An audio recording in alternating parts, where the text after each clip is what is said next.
Apa makna adzan? Apa sih adzan itu artinya? Adzan itu secara etimologi, secara bahasa, artinya pemberitahuan.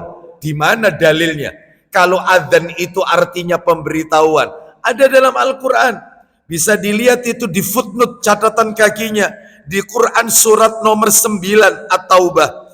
Ayatnya Bapak Ibu ayat yang ketiga. Nah itu. Allah Ta'ala berfirman, saya bacakan penggalan ayat di awal. At-Taubah ayat 3. Wa adhanum minallahi wa rasulihi. Wa adhan.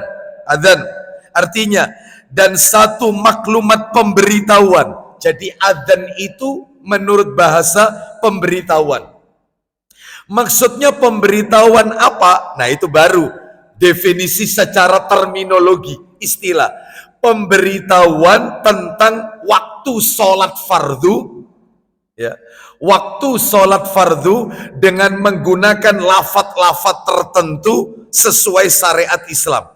Itu bisa kita lihat keterangannya dalam kitab Fathul Bari.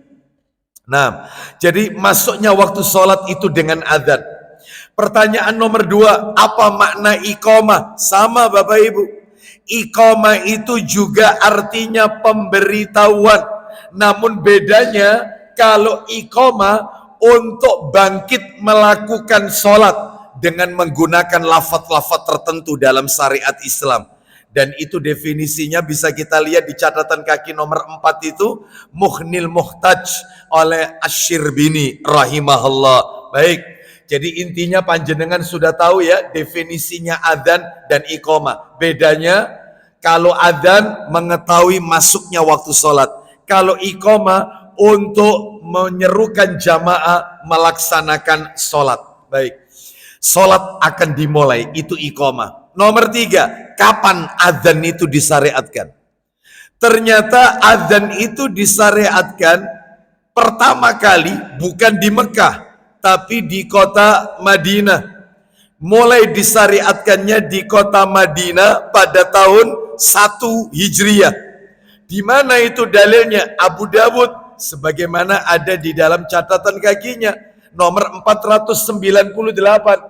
Hadis Abu Dawud dari Abdullah dari Abu Bishr radhiyallahu an. Jadi Bapak Ibu kalau pengen tahu Rasul itu wafat tahun 11 Hijriah.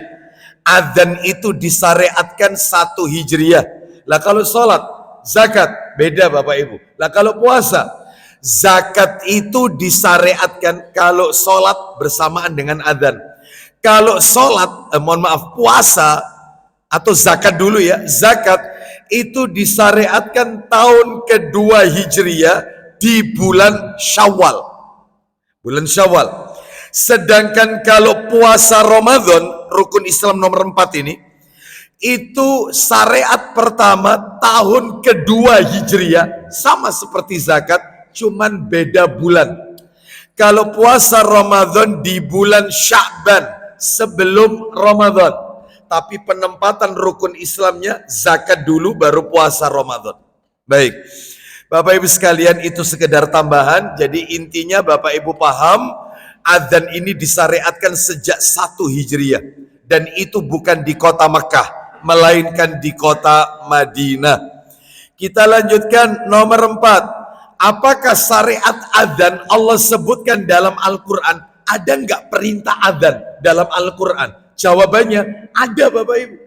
Adzan itu ada dalam Al-Quran. Di mana dalilnya? Ayo kita lihat Al-Maidah ayat 58. Bisa kita lihat di situ. Al-Maidah 58. Allah Ta'ala berfirman, Wa idza nadaitum ila sholati ittakhadhuha huzuwan wa la'iba. Dzalika bi annahum qaumun la ya'qilun. Allah Ta'ala berfirman Al-Maidah 58.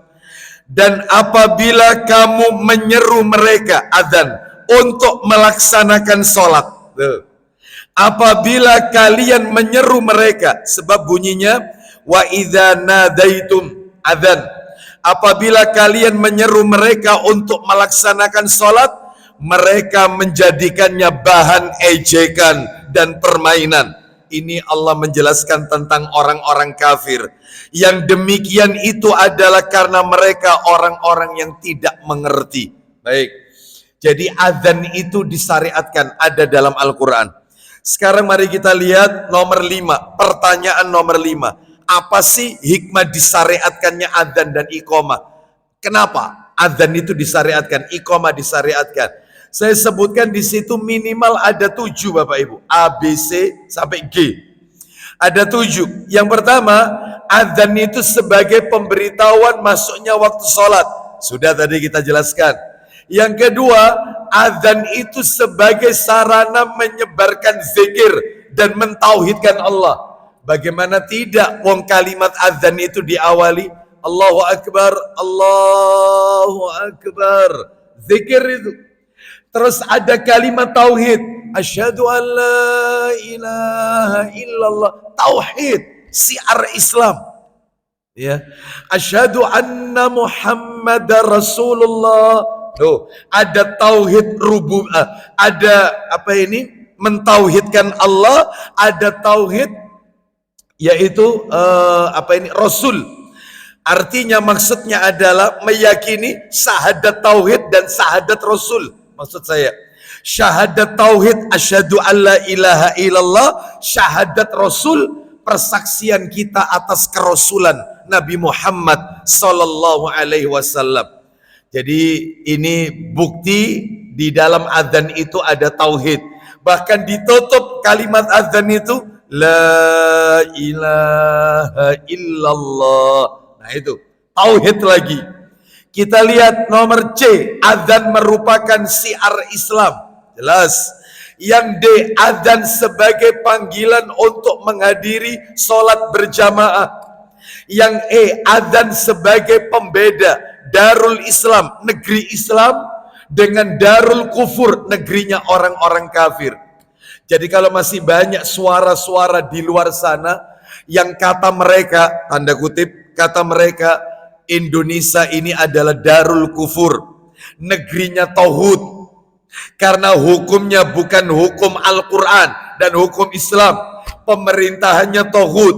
Maka ini maaf beribu maaf, pemahaman yang salah, pemahaman yang menyimpang. Bapak Ibu kalau pengen tahu negeri itu masuk kategori negeri Islam, disebut Darul Islam, kata Ibnu Taimiyah rahimahullah dalam Majmu' Fatawa, selain mayoritas muslim, yang kedua adzan berkumandang di mana-mana. Adzan berkumandang di mana-mana dan tidak dihalang-halangi. Itu termasuk Darul Islam. Loh mana ada dalilnya? Ada. Dalilnya bisa kita cek itu. Catatan kaki yang terakhir nomor 7 itu. Sahih Bukhari. Mari kita dengarkan. Sahih Bukhari nomornya Bapak Ibu 610, itu nomor asli. Di dalam kitab asli. Nah ini saya bacakan. Yang sudah kita download ini. Dari sahabat Anas bin Malik radhiyallahu an, bahwasannya Nabi sallallahu alaihi wasallam jika memerangi suatu kaum bersama kami, maka beliau tidak menyerang kaum tersebut hingga datangnya waktu subuh. Nabi tunggu waktu subuh. Jika beliau mendengar suara adzan subuh, maka beliau mengurungkan penyerangan itu. Namun apabila tidak terdengar suara azan, maka beliau menyerangnya. Jadi Nabi memerintahkan, tunggu dulu jangan diserang. Kalau kalian mendengarkan azan, berarti ini kawasan muslim, jangan diserang. Tetapi kalau kalian tidak mendengarkan azan, maka seranglah. Nah, Bapak Ibu sekalian, ini menunjukkan azan itu sebagai pembeda negeri Islam dan negeri kafir. Apalagi di negeri kita, satu RT itu bisa 3 masjid. Ada yang musola tambah musola, ya. Belum lagi juga yang lainnya, Bapak Ibu sekalian. Maka ini tentunya negeri kita tidak bisa dikatakan yaitu Darul Kufar, ya Darul Kufur, ya. Kenapa? Karena syarat-syarat yang menjadikan negeri itu sebagai negeri Islam itu sudah memenuhi syarat, meskipun undang-undangnya tidak memakai Al-Quran dan As-Sunnah. Wallahu a'lam bishawab. Adzan dapat mengusir syaitan, karena syaitan lari terbirit-birit ketika mendengarkan adzan. dan nanti kita bacakan dalilnya. Lalu kemudian yang terakhir, adzan sebagai tanda waktu terkabulnya doa. Sebab Nabi SAW pernah bersabda, sintani maturaddani. Ada dua doa yang tidak akan tertolak. Yang pertama ad-du'a'u indan nida, yang kedua wa tahtal matar. Ada dua doa yang tidak akan tertolak. Satu, doa ketika adzan, antara adzan dengan iqamah. Dan yang kedua, doa yang dipanjatkan saat turunnya hujan. Jadi adzan ini sebagai tanda waktu terkabulnya doa. Perbanyak doa antara adzan dan iqamah. Kita lanjutkan Bapak Ibu sekalian, ringkas saja. Hukum mengumandangkan adzan. Apa hukum mengumandangkan adzan? Hukumnya menurut pendapat yang kuat, pendapat yang rajih adalah pendapat yang menghukumi fardu kifayah. Apabila sudah ada orang yang mengumandangkan adzan, maka gugur kewajiban bagi yang lain. Fardu kifayah bagi laki-laki saja. Baik ketika sedang dalam perjalanan maupun tidak bepergian, sendiri maupun berjamaah. Lu sholat sendiri itu juga ada adzannya. Iya, kita kalau sholat sendiri adzan, itu yang lebih ditekankan. Sholat wajib 5 waktu yang dikerjakan secara langsung maupun yang diqadha, itu tetap adzan yang diqadha. Ya. Bagi orang yang merdeka maupun budak, dan juga untuk sholat Jumat. Nah ini bisa kita lihat itu keterangannya. Nah Bapak Ibu sekalian, di dalam fatwa Syekh Muhammad bin Ibrahim, dan juga dalam kitab Syarhul Mumti di juz yang kedua oleh Syekh Muhammad bin Shalih Al-Utsaimin rahimahullah. Dalilnya di mana kalau adzan ini disyariatkan dan hukumnya fardu kifayah, baik ketika sedang perjalanan maupun mukimin, tidak bepergian dan seterusnya. Banyak di situ, di antaranya tadi sudah kita bacakan Quran surat Al-Maidah ayat 58. Dan juga bisa kita lihat di dalam Sahih Bukhari. Mari kita dengarkan hadis riwayat Bukhari, yaitu dalil yang C itu ya, nomor 628 dalam Sahih Bukhari, di mana Rasulullah sallallahu alaihi wasallam bersabda kepada rombongan Malik bin Al-Huwairits radhiyallahu an. Disebutkan dari Malik bin Al-Huwairits radhiyallahu an, aku pernah mendatangi Nabi sallallahu alaihi wasallam bersama rombongan kaumku. Nah ini, kami sempat bermukim di sisi beliau selama 20 hari. Nah ini, bersama Nabi. Terus beliau adalah sosok orang yang sangat penuh kasih sayang. Ketika beliau melihat ada kerinduan kami kepada keluarga kami, karena 20 hari meninggalkan keluarga. Mereka yaitu sahabat Malik bin Al-Huwairits radhiyallahu anhu bersama kaumnya, bersama Nabi 20 hari.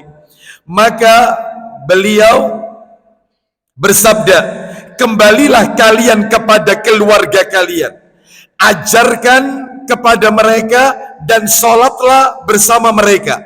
Jika waktu sholat telah tiba, nah ini, maka hendaklah salah seorang dari kalian mengumandangkan adzan, dan hendaklah yang menjadi imam sholat kalian adalah yang paling tua di antara kalian. Jadi hendaklah di antara kalian salah seorang dari kalian mengumandangkan adzan. Berarti hukumnya adalah fardu kifayah. Artinya salah seorang di antara kalian, pada hadis di atas menunjukkan adzan itu fardu kifayah. Nomor 7, apa keutamaan adzan? Nah ini, keutamaan adzan. Di antara keutamaan adzan adalah 1, syaitan lari terbirit-birit ketika mendengar adzan dan iqamah. Nah itu, bisa kita lihat di dalam Sahih Targhib wa Tarhib. Bisa minta tolong dibukakan kitabnya? Ada enggak? Bisa enggak? Nomornya? Nomornya 240. Sahih Targhib wa Tarhib. Nomornya 240. Nah, kita lihat hadis bersumber dari sahabat Abu Hurairah radhiyallahu an, 240. Ketemu Mas Ian. Nah ini. Baik, kita dengarkan Bapak Ibu sekalian. Dari Abu Hurairah radhiyallahu an, "Idza nudiya bis salati adbar syaitan." Ketemu? 240 dan 241. Ya. Silakan. Apabila azan, silakan.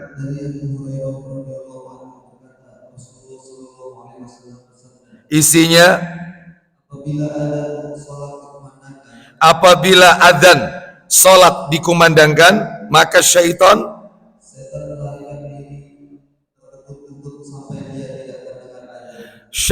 itu lari ketakutan. Iya, sampai dia tidak mendengar azan. Kalau azannya sudah selesai, lanjut.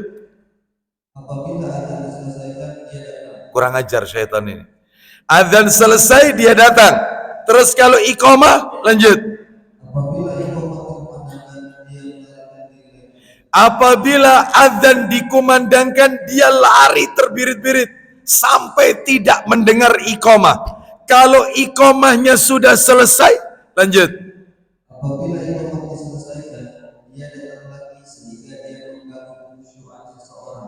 Dia menggodanya. Nah, ketika sholat, seorang hamba pada waktu sholat, ya Allah, terutama ibu-ibu ini, ya, masa opo dino iki ya. Nah, mulai, iya, rawon sudah, sop sudah, nah, itu ya. Terus mungkin kalau bapak-bapak, ya Allah, iya itu belum tak tangani, itu belum saya. Ingat ini sehingga dia mengingat sesuatu di luar sholat. Dia lupa bacaannya, dia lupa jumlah rokaatnya. Nah itu syaitan. Oleh karena itu Bapak Ibu sekalian, yang seperti ini ada caranya sebenarnya. Caranya sebagaimana Nabi ajarkan kepada Utsman bin Abi Al-As radhiyallahu an dengan mengucapkan ta'awudz, a'udzubillahi minasyaitonir rajim, lalu meludah ke arah kiri 3 kali. Hanya sekedar aja meludahnya. Gitu aja, nggak pakai kek, nggak pakai Bapak Ibu. Kasihan jamaah di sebelah, ya. Itu bahasa itu, ya. Bahasa. Pasti dia komplain, kenapa kamu kalau sholat meludahi saya? Lalu disebutkan, ya saya soalnya diganggu syaitan. Kayak apa setannya? Kayak inti setannya, ya. Insya Allah nggak kelar-kelar itu nanti Bapak Ibu. Jadi ini menunjukkan kepada kita keutamaan adzan, membuat takut syaitan. Coba 241, silakan. Dari Jabir radhiyallahu anhu, dia berkata, aku mendengar Rasulullah sallallahu alaihi wasallam bersabda. Apa isi sabdanya? Sesungguhnya setan akan pergi melarikan diri sampai ar-rawha jika dia mendengar panggilan salat. Terus Rawi berkata, ar-rawha berjarak 36 mil dari Madinah. Baik. Apabila syaitan, inna syaitana idza sami'an nidaa bis shalah, apabila syaitan mendengarkan panggilan adzan, maka dia melarikan diri sampai di Ar-Rawha. Di mana itu? Jaraknya 36 mil dari kota Madinah. Lari dia ketakutan. Nah itu. Makanya kata para alim ulama, ketika kita merasa ada sesuatu yang nggak enak aja bawaannya, kita merasa takut, misalnya memasuki sebuah tempat atau rumah, bawaannya nggak enak, merinding atau apa, adzan. Nggak usah pakai mic pengeras suara, nggak usah. Biasa aja adzan. Karena syaitan paling takut dengan adzan. Kita di mobil sendirian malam hari misalnya, bawaannya nggak enak aja, mungkin kita merasa ya nggak enak, maka adzan aja, adzan. Allahu Akbar, Allahu Akbar, Allahu Akbar, Allahu Akbar. Karena syaitan paling takut dengan adzan. Ya, kita lanjutkan. Yang kedua keutamaannya, para muadzin adalah orang yang paling panjang lehernya nanti di hari kiamat. Muadzin itu nanti di hari kiamat lehernya paling panjang. Mana dalilnya dan apa maknanya lehernya paling panjang? Coba dibuka Sahih Targhib wa Tarhib nomor 242 dari Muawiyah radhiyallahu an, dia berkata, silakan. Dari Muawiyah radhiyallahu an, dia berkata, aku mendengar Rasulullah sallallahu alaihi wasallam bersabda. Al-muadzinuna atwalun nasi a'naqan yaumal qiyamah. Silakan. Para muadzin adalah orang-orang yang berleher terpanjang pada hari kiamat. Muadzin itu berleher terpanjang. Apa maknanya? Kata para alim ulama, dia memiliki banyak pahala keistimewaan yang tidak dimiliki oleh manusia yang lain. Dan di situ sudah kami sampaikan di layar itu, Syekh Ibnu Utsaimin rahimahullah berkata, makna hadis ini adalah para muadzin memiliki tanda keistimewaan yang tidak dimiliki oleh manusia yang lain. Memangnya istimewanya apa? Bapak Ibu tahu, muadzin itu sekali dia mengangkat suaranya, maka dia mendapatkan ganjaran pahala dan dosanya diampuni sejumlah orang yang hadir di masjid itu. Saya nggak bisa bayangkan muadzinnya Masjidil Haram. Allah, itu yang datang itu jutaan manusia. Maka dia mendapatkan ganjaran pahala sejumlah orang itu. Dan dosanya diampuni oleh Allah Azza wa Jalla. Sampai jangkauan suaranya yang terakhir didengar oleh manusia. Dosanya diampuni. Berarti kalau begitu pekerjaan bergengsi itu muadzin. Iya, bukan imam. Bukan. Tapi anehnya yang sering kali dijadikan rebutan itu jadi, kan tidak ada rebutan jadi muadzin. Ya, selalu imam. Ya, muadzin ganjarannya paling banyak Bapak Ibu sekalian. Ya, oleh karena itu maka ini keistimewaan muadzin. Adzan merupakan sebab terampunnya dosa dan masuk surga. Bisa kita lihat di dalam Sahih Targhib wa Tarhib, nomornya berdekatan semua, 247. Dari Uqbah bin Amir radhiyallahu an, dia berkata, Rasulullah sallallahu alaihi wasallam bersabda, silakan. Dari Uqbah bin Amir radhiyallahu anhu berkata, aku mendengar Rasulullah sallallahu alaihi wasallam bersabda. Coba ini aja, yang 248 aja bawahnya, dari Ibnu Umar. Kita cari yang pendek saja hadisnya. Dari Ibnu Umar. Man adzana snatai asyrata sanah. Silakan. Dia jadi muadzin selama 12 tahun. Terus lanjut. Maka surga wajib untuknya dan tulis untuknya 60 kebaikan dengan adanya setiap hari dan dengan iqamatnya 30 kebaikan. Masya Allah. Barang siapa mengumandangkan azan selama 12 tahun jadi muadzin, maka surga wajib untuknya, wajib masuk surga.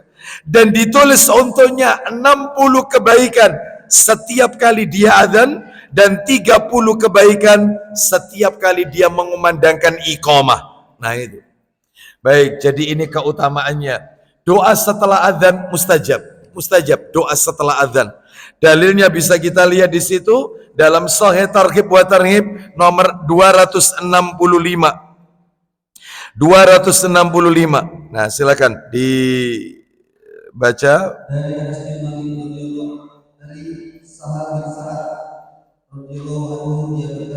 Dari Anas bin Malik radhiyallahu an 265.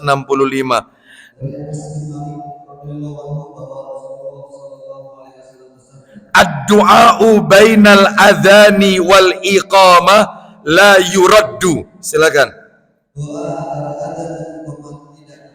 Doa antara adzan dan iqamah itu tidak tertolak. Nah, itu ya.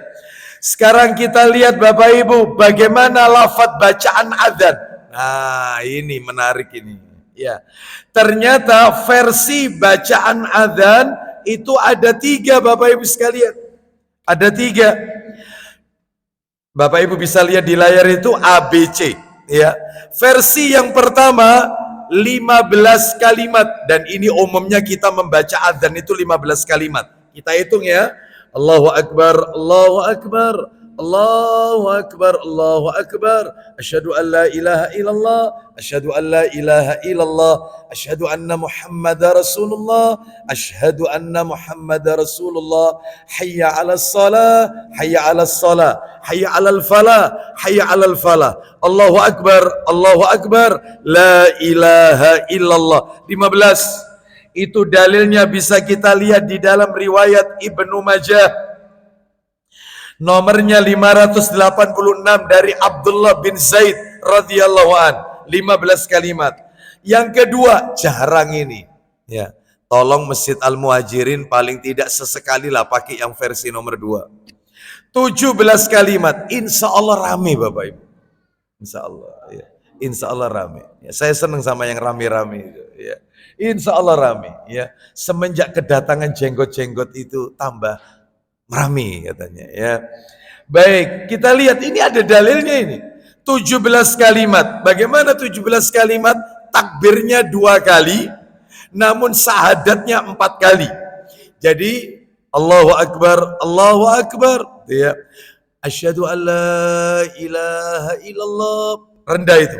Asyhadu an la ilaha illallah, rendah. Asyhadu anna Muhammadar Rasulullah, asyhadu anna Muhammadar Rasulullah, rendah. Baru diangkat suaranya. Asyhadu an la ilaha illallah. Nah, itu tinggi. Asyhadu an la ilaha illallah, asyhadu anna Muhammadar Rasulullah, asyhadu anna Muhammadar Rasulullah. Hayya 'alas shalah, hayya 'alas shalah, hayya 'alal falah, hayya 'alal falah. Allahu Akbar, Allahu Akbar. La ilaha illallah. 17 kalimat. Dalilnya di mana? Riwayat Muslim. Nomornya 379, itu di nomor aslinya, Bapak Ibu. Dari sahabat Abu Mahdhurah. Oh. Boleh dicoba? Boleh, silakan. Muadzin Al-Muhajirin. 17 kalimat. Ada lagi yang 19 kalimat. Oh. Takbirnya 4 kali, belakangnya sama seperti yang 17 tadi. Hanya takbirnya 4 kali. Di mana itu riwayatnya? Ibnu Majah lagi dalam kitab sunannya dari sahabat Abu Mahdhurah. Baik, apa kata para alim ulama? Sebentar, sebelum kita masuk perkataan para ulama, kita lihat lagi lafadz iqamah. Iqamah itu versinya cuma ada 2, boleh dipilih A dan B. Rata-rata kita seringkali menggunakan 11 kalimat. Allahu Akbar, Allahu Akbar, asyhadu an la ilaha illallah, asyhadu anna Muhammad Rasulullah, hayya 'alas shalah, hayya 'alal falah, qad qamatis shalah, qad qamatis shalah. Allahu Akbar, la ilaha illallah. 11. Itu dalilnya di mana? Dalilnya di dalam hadis riwayat Abu Dawud, dalam Sunan Abu Dawud, hadis yang ke-499 dari sahabat Abdullah bin Zaid radhiyallahu an. Lah yang menarik itu yang B. Lafadz iqamah 17 kalimat. Takbirnya 4 kali, syahadatnya 2 kali, syahadat tauhid, syahadat Rasul 2 kali, hayya 'alas shalah 2 kali, hayya 'alal falah 2 kali, qad qamatis shalah 2 kali, takbir 2 kali, kalimat tauhid 1 kali. 17 kalimat. Oh. Ayo, bisa kira-kira? Boleh dicoba ya, iqamah ya.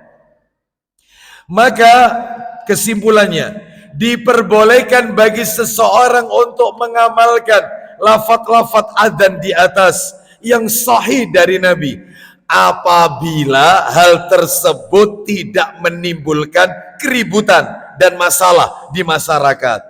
Adapun jika menimbulkan keributan mudarat di masyarakat karena belum siap untuk menerimanya, maka hendaknya dihindari sambil kita mendakwai mereka sedikit demi sedikit sampai mereka mau memahaminya. Wallahu a'lam. Baik. Sekarang kita lihat nomor 10 Bapak Ibu sekalian. Kita tutup sampai 10 ini aja ya, Bapak Ibu. Nomor 10. Apa syarat sahnya adzan? Syarat sahnya adzan itu ada 8. Adzan itu dianggap sah ada 8. Yang pertama, niat, harus niat muadzinnya. Nomor 2, dilakukan jika telah masuk waktu sholat. Ya jelas, iya. Ini jam apa ini? Jam 9 adzan. Ya, ini enggak benar ini ya. Adzan sholat apa ini? Dan saya pernah mendengar ketika beberapa waktu yang lalu di Bandara Juanda, jamaah akan berangkat, pesawat jam 1, jam 9 kita sudah ada di bandara, 4 jam sebelumnya. Ternyata kita mendengar azan pada waktu itu. Saya bilang, loh sudah berapa ini? Apa sudah zuhur? Ya belum Ustadz. Loh ini jam 9 kok azan? Itu loh Ustadz, ada travel lain, itu berangkat umroh, Ustadznya mau mengadani. Karena ada orang berangkat umroh diadani, orang berangkat haji diadani. Nah ini tentunya tidak mengikuti petunjuk Rasul sallallahu alaihi wasallam. Ya, jadi adzan itu ada waktunya yang telah ditetapkan oleh Allah. Ustadz boleh nggak mengadzani mayit? Nggak ada tuntunan dari Nabi sallallahu alaihi wasallam. Kalau mengadzani bayi baru lahir, maka yang pernah saya baca keterangan para alim ulama, sebagian ulama mengatakan boleh. Hanya adzan saja tanpa iqamah. Wallahu a'lam bishawab. Adapun saya lebih memilih pendapat ulama yang mengatakan maka tidak perlu diadzani karena memang tidak ada petunjuk dari Nabi sallallahu alaihi wasallam seperti itu. Maka cukup doakan bayi itu dengan doa keberkahan dan doa perlindungan dari gangguan syaitan dan seterusnya. Kita lanjutkan yang berikutnya. Dilakukan dilakukan jika telah masuk waktu sholat, kecuali jika ada adzan pertama pada waktu sebelum subuh. Jadi kalau subuh itu ada 2 adzan, seperti di Mekah, di Madinah, jaraknya 1 jam sebelum subuh, maka adzan pertama tanpa menyertakan kalimat as-salatu khairum minan naum. Adzan yang kedua, adzan subuh, itu menyertakan as-salatu khairum minan naum. Ya. Yang ketiga, wajib menggunakan bahasa Arab. Dan bagi muadzin tidak disyaratkan mengerti bahasa Arab. Tapi dia harus pakai bahasa Arab. Nggak boleh bahasa Indonesia. Allah Maha Besar, Allah Maha Besar. Nggak boleh. Harus pakai bahasa Arab. Ya, meskipun dia tidak paham yang dia baca. Yang keempat, tidak boleh merubah makna. Misalnya, memanjangkan huruf ba pada kalimat takbir. Sehingga berbunyi Allahu Akbar. Nah itu nggak boleh. Karena artinya akan menjadi salah. Na'udzubillah. Allah adalah beduk. Ya. Allahu Akbar. Allahu Akbar. Baknya dipanjangkan. Allah itu beduk. Ya. Maka dalam hal ini harus paham Bapak Ibu sekalian. Allahu Akbar. Allahu Akbar. Nah itu. Ya. Jadi harus ngerti panjang pendeknya dan seterusnya. Yang kelima, wajib tertib. Urut sesuai sunnah Nabi. Urut, jangan dibolak-balik. Hayal al-falah dulu baru hayal sholah. Jangan dibalik. Yang keenam, tidak boleh mualah. Apa mualah? Tidak boleh ada senggang waktu antara pemisah yang lama atau pemisah yang lama. Baik dengan diam, tidur, pingsan, dan sebagainya. Adapun jika waktu senggangnya hanya sebentar, boleh dilanjutkan tanpa memperbarui dari awal lagi. Jadi nggak boleh lama-lama berhentinya. Misalnya begini. Allahu Akbar, Allahu Akbar. Lama ini, lama, berhenti lama. Lama gitu ya. Terus kemudian Allah, nggak boleh lama-lama. Ya, senggangnya nggak boleh terlalu lama. Terus nomor yang ke-7 G, mengeraskan suara. Kecuali jika ada adzan untuk diri sendiri atau jamaah yang sudah hadir saja. Jadi sunnahnya dikeraskan, diangkat suaranya.